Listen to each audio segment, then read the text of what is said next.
And welcome to Hannity as we begin another busy news night. In just a moment, we're going to bring you all the big developments from President Trump's Liberation Day shakeup. We will also help educate. It's a public service.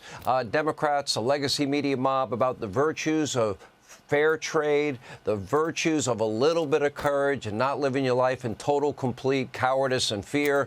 And later, Senator Lindsey Graham, he's unveiling a bold new plan to move fast on the president's economic agenda in Congress, including permanent tax cuts, no tax on tips, Social Security, overtime, with or without Democratic support and without any input from the Senate parliamentarian. We'll explain. Gets a little complicated, not too complicated.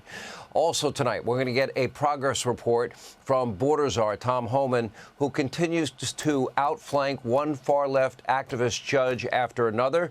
And the great Stephen A. Smith is going to join us.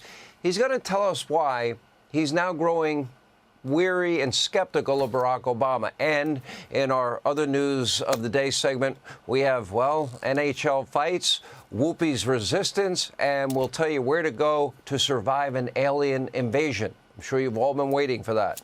But we begin with another predictable cycle of feigned moral outrage from the Democratic radical left. The chicken littles of the left, they're at it again. For about the 500th time in a decade, they tell us the world is coming to an end. It's over. Donald Trump spoke, this time over President Trump's reciprocal tariffs. Look, it's a choice between protecting American industry. It's about saving you money. It's about high-paying career jobs for hardworking Americans all across the country versus allowing the rest of the world to rip you off and restrict our products in their markets and walk all over our workers and walk all over our country. Democrats, they've chosen the latter. This is particularly insane coming from a party that loves to use the phrase working folks. Remember, not long ago, Democrats, they claimed to care about the Rust Belt, American manufacturing, about union workers, about living wages. They're the minimum wage party. Maybe that's where they want everybody, on minimum wage.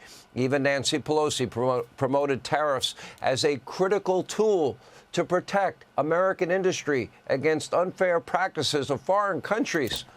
Sounds like Trump. Take a look. In terms of tariffs, I think it's interesting to note that the average U.S. MFN tariff on Chinese goods coming into the United States is 2%, whereas the average Chinese MFN tariff on U.S. goods going into China is 35%. Is that reciprocal?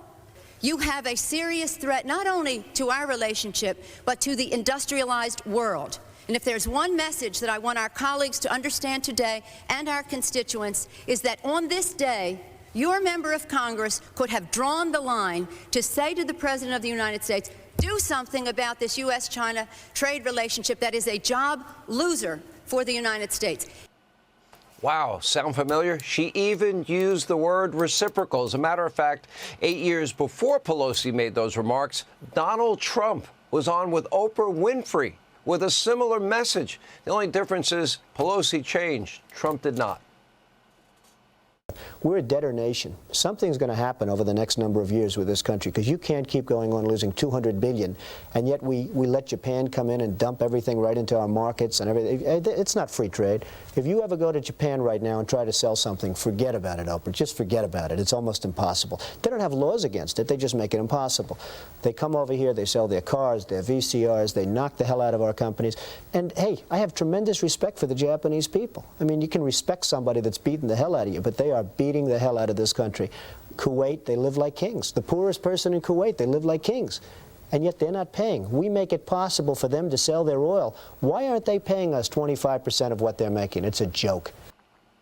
Why didn't she support him? Anyway, unlike Pelosi, President Trump still cares about American workers, the American industry, and a lot of industries are impacted by this. He meant what he said. He campaigned on restoring free and fair trade, and now he's fulfilling his commitment that he made to all of you, the American people. And on the other side of the aisle, Democrats are perfectly content to overlook unbalanced tariffs that effectively block American products abroad. The party of compassion also seems to have no problem with Chinese sweatshops, other foreign businesses flooding our market with cheap goods, intellectual property theft, and they do it year after year. killing off high-paying American jobs in the process. It really does make you wonder, do the Democrats stand for anything other than biological men playing women's sports, open borders, and unlimited government waste, fraud, abuse, and corruption? Oh, and bingo cards when a president is speaking. Just so we are clear, the world is not ending. Instead, as we speak, dozens and dozens of countries are desperately trying to negotiate with the White House. They don't want Donald Trump's tariffs. And guess what? Most of them will give in and capitulate, and he will win. The playing field is now getting leveled. A little messy in the beginning. As Treasury Secretary Scott Bessent pointed out, Trump's reciprocal tariffs plan is a winning strategy. Take a look. Everybody sit back, take a deep breath. Don't immediately retaliate. Let's see where this goes, because if you retaliate, that's how we get escalation. Remember that the history of trade is we are the deficit country. The deficit country has an advantage. They are the surplus countries. The surplus countries traditionally always lose any kind of a trade escalation. So I did, as a student of economic history or a professor of economic history, I advise against it. So amid all the hysteria on the left and in the media mob and the Democrats, there are two important points to remember. One, as Bessent described, this plan is based on logic and leverage led by a president who's a natural-born deal-maker. Two, this is the land of the free, the home of the brave, where manifest destiny becomes reality for people. This is the last place on earth where free thought, new innovative ideas are welcomed, rewarded, where almost anything is possible with hard work, sound principles, a positive attitude. And by the way, this perfectly describes President Trump. Take a look. I think it's going very well. It was an operation like when a patient gets operated on, and it's a big thing. I said this would exactly be the way it is. We have $6 or $7 trillion coming into our country, and we've never seen anything like it. The markets are going to boom, the stock is going to boom, the country is going to boom, and the rest of the world wants to see, is there any way they can make a deal? By the way, since the trade tariff talk began and the threat began, we have almost $5 trillion in committed money to be spent in the United States. Not an accident. We've been scrolling that list for you night after night. I have no doubt that American innovators, American workers, they will reach new heights with fair trade practices.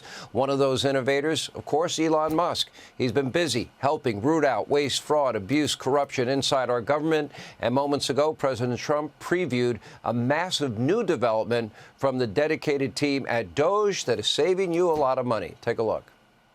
Do you have a sense of how long Elon Musk's mission will last and when he will depart? Well, Elon is fantastic, and I think it's, he's a patriot, and I think it's a shame what they're doing with his car company. And a great car, it's a great car, great product. I would say Elon will stay for a certain period of time, and then he's going to want to get back to his businesses full time. But he's done a fantastic job. We found hundreds of, think of it, just hundreds of, we found millions of dollars of fraud and abuse and waste, and they're still going. I mean, they're going strong. They found something today that's horrible. It's horrible.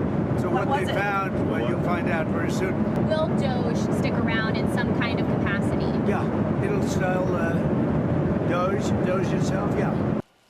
Hey, Sean Hannity here. Hey, click here to subscribe to Fox News YouTube page and catch our hottest interviews and most compelling analysis. You will not get it anywhere else.